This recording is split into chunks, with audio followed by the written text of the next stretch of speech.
Okay? Swimmer, you know, they don't get much in the Gainesville Times. You wouldn't even know the high school teams had swimming programs, you know, from reading the newspaper. But this is a guy that started swimming when he was 5 years old and won championship after championship. He's in an aquatic club.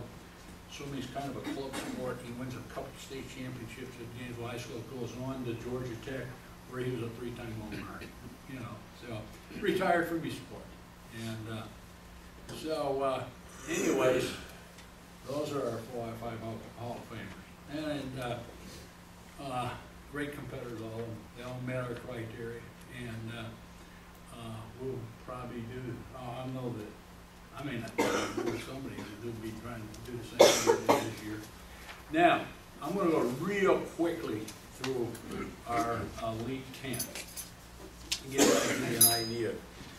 And some of these names, Tasha Humphrey, 4 times All-State in girls basketball, 4 times All-American at the University of Georgia, led 4 straight Gainesville teams to the state champions, led 3 University of Georgia teams to SEC championship teams, playing in the women's NBA.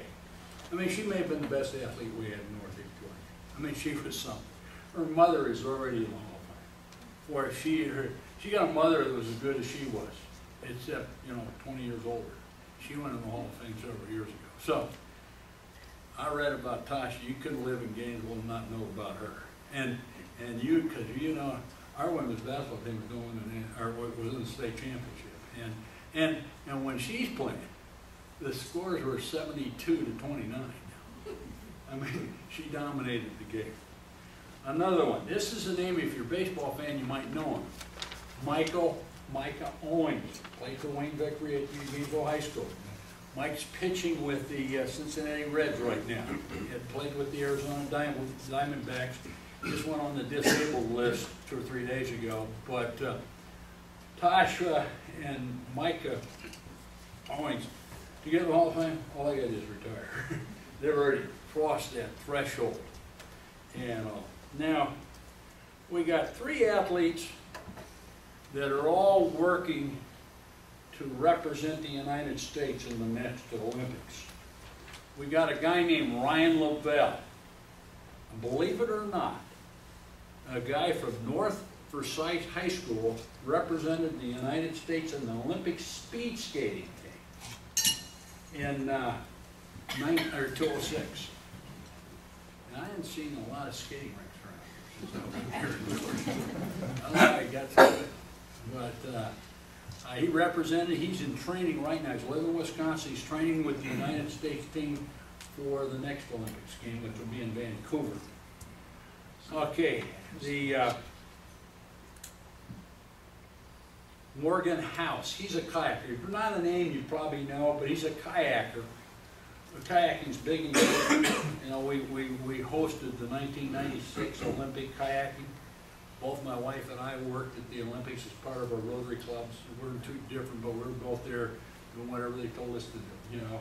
And anyways, this guy was a kid, kind of grew up in Gainesville, and he's on the United States Olympic kayaking team. He's won some national championships. He's in San Diego training for the next Olympics.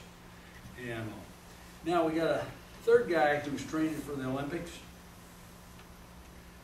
Nick Long. And Nick is he was a state champion for a couple years at Northwell High School, and was state cross-country champion. He's on the University of Georgia track team right now, and he's training for the Olympics. You know, he wants to represent his country. I grew up in a sports family. I thought, my dad told me the greatest honor you could do is represent your country in the Olympics. So I admire these 3 athletes. I'm going to tell you something. It is incredibly tough. You know, it's easy for you and I to read the newspapers about these great athletes, but Doris Sloan knows how tough it is for an athlete to succeed at the level her son has succeeded in. And it isn't easy as it looks, okay? And these guys go through a lot of sacrifices and a lot of hard work, and they face a lot of times in their life where I'm sure even the best would say, I don't know if I can go another step. Okay, quickly through the rest of them. Football players. J-Ball Shaw won't mean much to you. Flower Branch High School is at Georgia Tech right now. Was an all-state quarterback. Started 3 games at Tech as a freshman. And anyways, he was an all-state quarterback. There's one of these our guy coming out of Flower Branch High School, a guy named Daniel Drummond, was the all-state fullback this past year. Was a state shot put and discus champion the last 2 years. Set state records in both meets. He's 6'3", he's 260 pounds, he runs a 4.5. He has pro level physical ability. And whether he's a pro, time will tell. But he is a great athlete. Here's one you may have heard because he was from Habersham, Traverse King. Now I didn't see Traverse King play, but my guess is the year he came out, he was probably the best high school football player in North Georgia. I was watching J-Ball. If I had to compare the two, even I saw J-Ball play, you know, but I thought, you know, I read about what he was doing, and they won two undefeated regular season teams.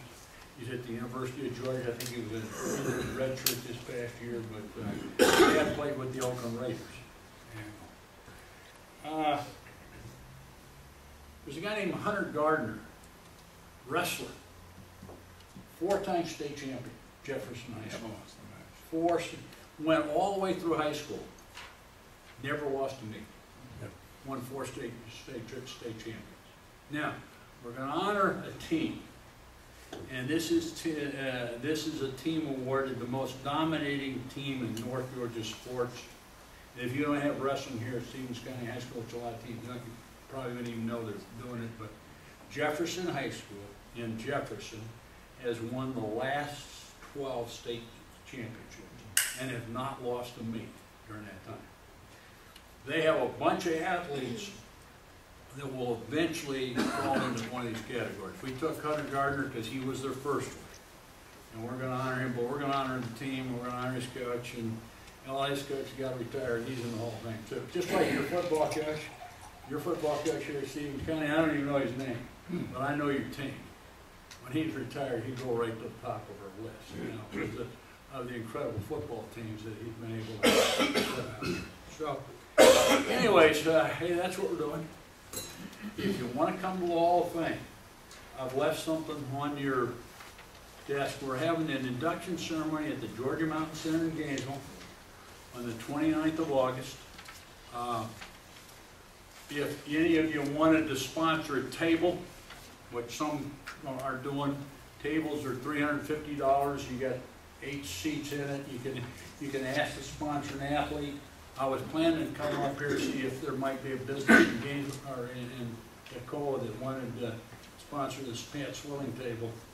What happened? I'm talking the Kiwanis Club in Gainesville about a week ago. There's some guy on his cell phone, probably a tech guy, I'm guessing. By the time I got finished, he'd already taken the Pat Swilling table and all. So, but anyways, it would be a great way.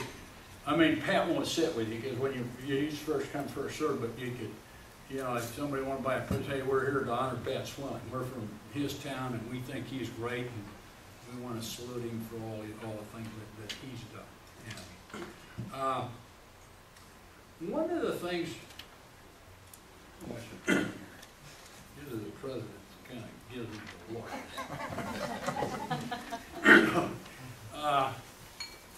I got a couple more things I can talk about before 1 o'clock. I'm going to get on late on me anyway. So, but let me just mention a couple other things. You know, I think sports was an important part of my life. You know, I coached football for 28 years. I was a high school coach. I was a college coach. I was a pro coach. And one of the things you look back and you realize really how fortunate, if you got to coach great teams, you were fortunate. I coached in the Super Bowl at one time. And I'm telling you, you're so lucky. First of all, you got to coach great players. You got to be on a great coaching staff. Your players have got to play good. And when you got a field goal that's got to win or lose the game, you got to win the game. You know, so when you look back, you say, you know, God, how'd you